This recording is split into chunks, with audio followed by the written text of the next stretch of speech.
I'd like to actually make this more interactive by you folks asking questions. Is that possible, Ravi? Yes. Okay, I'm going to start by sharing my story from a child until where I am right now in my life, and then after that open for discussion. All right. So let me start. Yes. There'll be a question and answer later. Oh, okay. Yeah. Okay. But you can discuss also. If you want to ask anything, no problem. Yeah. Okay. Free and easy, no problem. Okay. So let me start by telling you my story. Let's go back to when I was 7 years old, primary 1. My dad went to the UK to do his masters, and during that time, when it was winter, I noticed my mom was wearing a silk scarf, and that was kind of a bit of a trigger because I came to realize, hey, I like silk scarves. And during that time, only women wear silk scarves. And I asked myself, I think there's something different about me. I'm very attracted to silk scarves. And then after that, as I grew older, I attracted to skirts and stockings and heels and dresses. I mean, women's clothes. So, as I grew up, I didn't really dwell on it, but I just keep looking at it. Until I remember when I was in primary school, feedback, Kurt Cobain, you know, the days of Nirvana. Yeah, you remember, right? In Utero, all that. Okay, yeah, I guess some of you from that grunge area, yeah. I will tell you a story about that later. So, I think when it comes to about primary 5, primary 6, started stealing my mom's skirts and bits and pieces. Never did I have interest in bras and panties like some other trans people have, but mine was always outerwear. So just keep trying them, playing with them until I got caught, and my mom was like, "What are you doing with my clothes?" Blah blah blah, all that lecture. And from what I can remember, when I was about 12 years old, I have this sense of playing with women. I mean, when I went to a social gathering with my parents and things like that, I'll keep playing with women's skirts, like playing funny games. Like during that time, I think I was 12, having a big bow at the back was in thing. So keep pulling like having games, like keep pulling women's bow at the back and all the aunties' bow, you know, and stuff like that. So yeah, that was that. And then after that, you know, I like to wear stockings and a whole lot. And I started, and at 12, it was really traumatic because I don't know why I keep getting bullied by my classmates at 12. That time, WWF was a big thing, so I seemed to be the victim all the time. I have no idea why. And then my parents started to send me to a child psychiatrist. At the time it was MOH at Outram. And so I shared, you know, all this. I still don't understand why they sent me to a psychiatrist, and they asked me to share my issues, like why I behave weirdly and all these clothes that I take from my parents, and it's sessions, countless, like weeks after weeks. Then I asked my mom much later on, like, what was my diagnosis? They said, oh, bottleneck syndrome. I was like, what? What's bottleneck syndrome? It means you stuff all your problems, you know, the screw cap all the way into the bottle, and then suddenly when you can't take it anymore, it just explodes and you go berserk and do funny things. I'm like, okay. Weird, isn't it? So never mind. So that was primary school. When I moved to secondary school, didn't think about it. Didn't really, school changed, classmates changed and everything, so it didn't come back. But still, I had that thing for stockings, a lot of stockings. I don't know why. Okay, like wearing it, and like silk scarves, and I started collecting silk scarves at the age of 13, and so that was that. Okay, when let's put back forward about Sec 3. Now, I discovered metal. I discovered Sepultura, Metallica, Megadeth, and I was like, wow, this was awesome. I could vent all my frustration, all my things that people don't understand seems to appear in Sepultura, Beneath the Remains, you know, things like, Enter Sandman and stuff like that. So I just kept going that direction, and that was an expression. Then for my dissatisfaction, I move on to later on discovering things like The Clash, and the big turning point was when I discovered Green Day and MXPX. How many of you listened to Green Day? How many ever went to Green Day? Oh, Green Day was awesome. It was like going to the gig of my life. Okay, anyway, so when I discovered Green Day, I discovered that what punk was about. Punk was like that, okay. I say what I want to say, and so I started showing more and more dissatisfaction inside me. So punk hardcore, and then after I moved on to hardcore things like Strife, Earth Crisis, especially Earth Crisis changed my life. Earth Crisis, am I talking sense? Any of these bands actually talk sense to you guys? Yes? Okay. Sure, listen to Earth Crisis? Which one? Firestorm. No, Firestorm also changed my life too. Some of this music did play a big part, but because it was a real channel to express hidden aggression, hidden issues that I didn't know was all related to being transgender inside. Like, why can't I find a girlfriend? I always think I was a loser, and punk and skate punks and all that. I always talk about, emo, so emo, I can't get a girlfriend, I always cry here, cry there, and kind of stuff. So it was channeled through that until, fast forward, until I met my wife. Actually, very funny story. My wife knew me since I was 14, but she's the one who asked me, shall we get together, through a friend. That's a very long story, but she's the one who asked me, so I was like, okay. And I did express to her on being on the second month of being with her, I said, I have this interest in women's clothes and women's things. She said, okay. I was like, yeah, it's not going to go away. It's part of me. It really isn't going to go away because I really like it since I was a kid. She's like, okay. So she accepted it, and we just carried on. Fast track some more to finishing army. Along the way, I was still collecting scarves. Okay, I love scarves. I just keep collecting it. Till to date, I have 250, and I stopped counting because it's like those drawers you have. It's full, and I really stopped counting. So then, fast forward to going to uni. I went to uni in UQ, University of Queensland, Australia. Now that was a very big eye opener. Because that time in the university we had to learn how to use the internet properly, like really properly, to do homework and stuff. So somehow I had to click men in skirts, and then somehow pantyhose for men. That time the industry in the US was coming up, designing stuff for that, and then I began to read books about. I know this book I still have today. It's called My Husband Wear My Clothes. I've yet to read My Husband Betty from the same author, but that book really changed my life. And I asked that question, why can't guys wear women's clothes and still look okay? I don't know how many of you have thought about it, but girls do it all the time. Girls get away with it all the time, yeah? Yes. No response.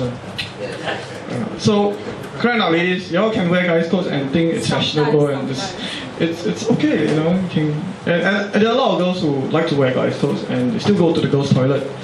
Crying out. So I said, why can't guys do the same? So at that time, still stuck. At the time, androgynous was not a thing. It was not a term that was only about, I think, about 06, 07. At the time, there's no such word as androgynous term was not coined out, but girls were already wearing guys and looking like guys and the whole spectrum. But I started experimenting this when I was in Brisbane, buying skirts and wearing skirts and going out and stuff like that, wearing sarong and stuff like that. So no problem, because I always go to the hippie market and hippies think, oh, you're hippie. So okay, very well accepted. When I graduated from uni, I actually got married after graduation, came back. Now, the shock was after I got married, everything of this went, like the door got shut to this for about 2 years. It was like trying to be a good husband, trying to figure out what is marriage like, and those of you who are married probably have gone through that. So that's about 2 years, and backtrack a little bit in Australia. have always had a big interest in BDSM. Okay, so you were talking about S&M. I am a very big fan, and I joined the community there.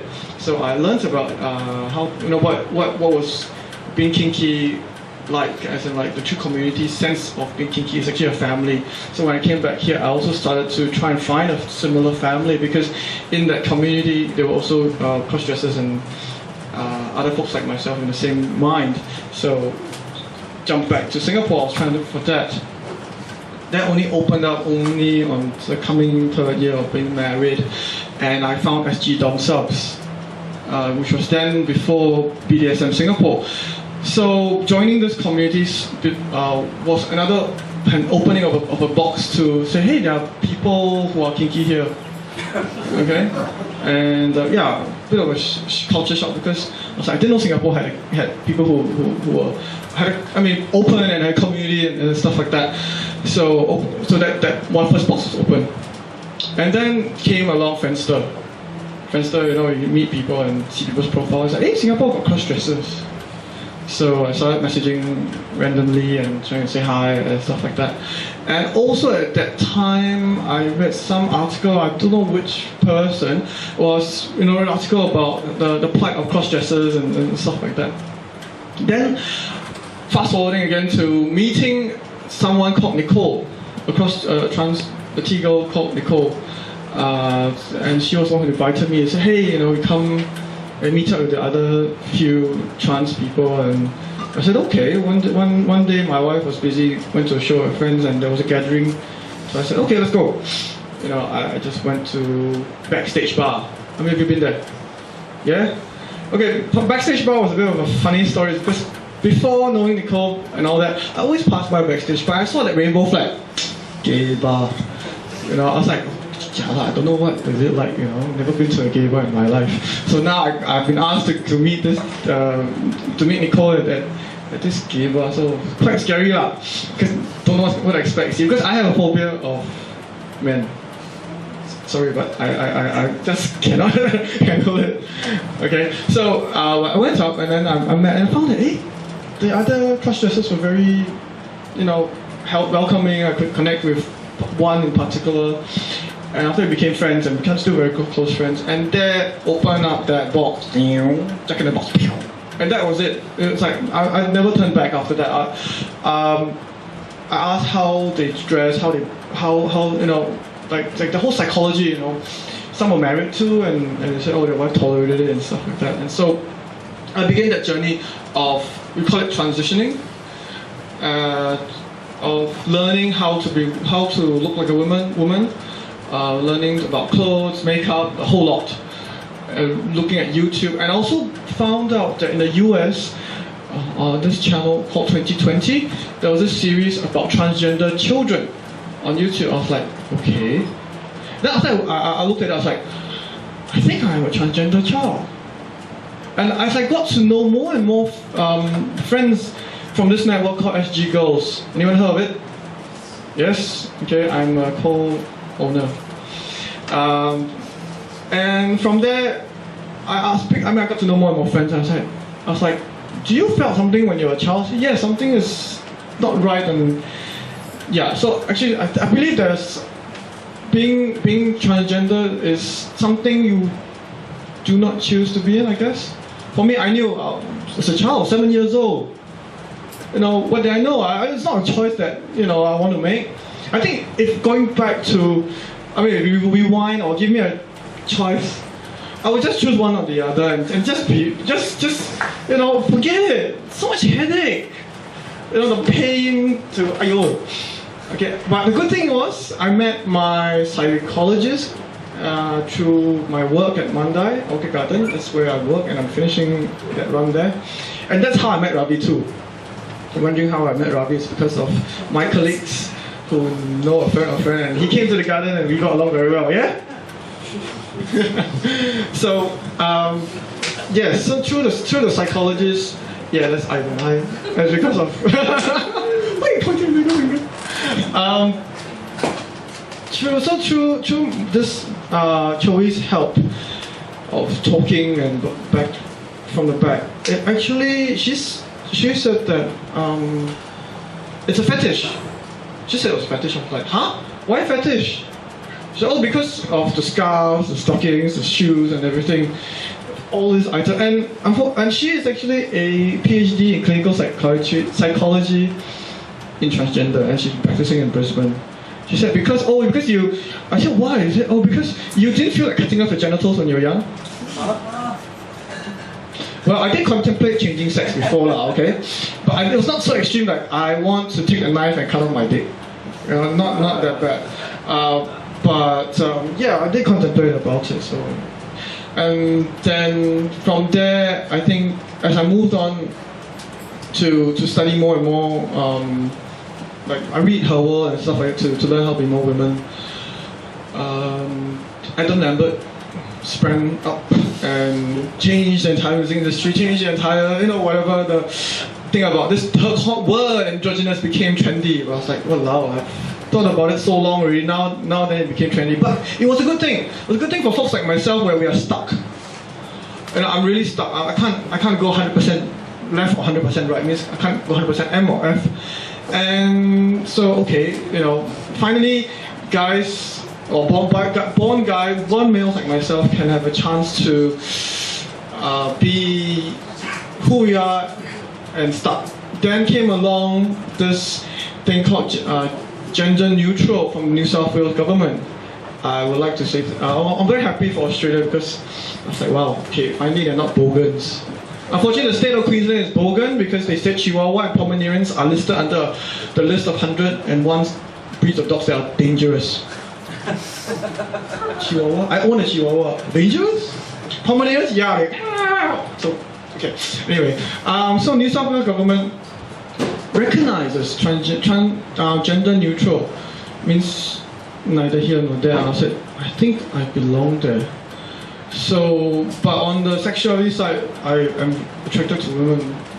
Really, just women. I see women as like I see a girl like I want to be her. The kind of thing, not like I want to F her. The kind of thing. Different brain. So that is my journey. I would like to really thank my current workplace, the Garden, where I actually truly transitioned from having short hair to my hair now, and the external transition and all of that. So professionally wise, I guess it's a blessing because I'm in the orchid industry. I work in the horticulture sector, and I'm a specialist. So I guess and now I'm getting out of it because the garden is closing. I'm moving on to a different similar, still horticulture career, but not in the garden. The people around me accept it. Yesterday, you can't imagine who I saw. I went to meet the CEO of the zoo and the CEO of FJ Benjamin in a blouse. Not this kind of blouse, the work blouse. Work blouse and wear pants, but all female style. Loafers, all girls. It's fine. These are two big CEOs, and so yeah, it shows that I think if you present yourself professionally and be honest, the people around you will understand. One thing I must say about my mom, when we're thinking what my family thinks, my mom actually is the one who knows about it, and she's the one who pressed me into this box of wanting to be a guy, and does the link with punk, hardcore, Nirvana, and all the whole lot as an outlet. Okay, so, and my mom one day found out through a virus on my email, gosh, it linked up to my Facebook profile because I have all my girl photos there. It's like, you still playing? What are you playing? I'm like, playing what? Oh, you're dressing up like a girl. I was like, no, this is who I am. This is really who I am. It's like, aren't you corrected? I'm like, no, we'll never be corrected. This is me. So I really talk back to her. Never in my life have I really talked back and put my foot down to my parents ever about who I am or what I am. Like last time, when I was doing my music, doing punk and all, I still sort of semi-controlled. I think, oh yeah, it's just a phase in life. But I told my mom, this is really who I am. And yeah, my wife is so-called, I can say that she accepts it. Do we have rules among us? It's like I can wear whatever I want when she's not around. Really. When I'm with her, I just wear normal lah. T-shirt, jeans, slippers. unisex things. But I can buy. I bought this when with her. Yeah, we were at where's this place? Hougang Mall, and I was like, yeah, I like that. She said, okay, you go and buy. After dinner, you go and buy. So she went with my son to somewhere. Then I bought it. And she said, done? Oh, so fast, 5 minutes. I said, yeah, because I like it. I try it on. It works. Okay. And shopping, I mean, no problem. I just go anywhere and just pick up the skirt, whatever. You know, so. How are your kids with you? My son is only at 1.5, so I'm still daddy lah. But I think, but I play the mummy role also. I'm the one mainly. I mean, cooking between two of us. I'm the one who cooks. Wow. Yeah. I'm semi. I eat fish and vegetable only, so I jolly well know how to cook, right? So, if I had a choice, I'll be vegan lah. Okay, but it's quite hard. The cooking, the bathing, diaper change, bangsai, shishi, everything all I do. You know, for like mommy's role, the daddy don't do, but I do. She's the one who plays with my son. Yeah, sing songs and so-called do that daddy role. So actually, it's sort of like a gender role mix up, you know, like cross. But it's okay. We put up with each other. But sometimes she gets really pissed. Like, why are you so messy? Okay, that's a very boy thing, but I don't know. But we kind of balance out and compromise on that level, and we try not to. We know the rules to each other, so we try not to press. When like if she gets pissed, I just give way. So there are no fights on this. Just before coming to here, she got pissed at me and it's like, well, now your toilet's so dirty, and she had to clean it up and. She said, why is the floor so dirty, and made me say, can you please go and vacuum it before you leave for this conference or this talk? I'm like, okay. So yes, that is the dynamics between in me. I think that's my story. The hardest, I would say, a friend in the industry said the hardest thing you do is actually to have closure to your story by yourself. My psychologist didn't coin this whole story for me. I had put this into place, but I put this into place myself one night, a couple of nights dreaming about this, because I had so much stress. Okay, I couldn't work, couldn't sleep, like, why am I, who am I, you know, why am I like this? And I looked into all kinds of aspects, even the genetics. I studied, thank goodness I'm from the biotech background, and I looked into the gene and the whole lot, and it is true. Mutation or spontaneous gene mutation does happen, and because the father, the sperm is the one that carries the Y chromosome, but doesn't mean that the rest of it can't be carried off by the other half. So, too bad lah. So I guess that's my story.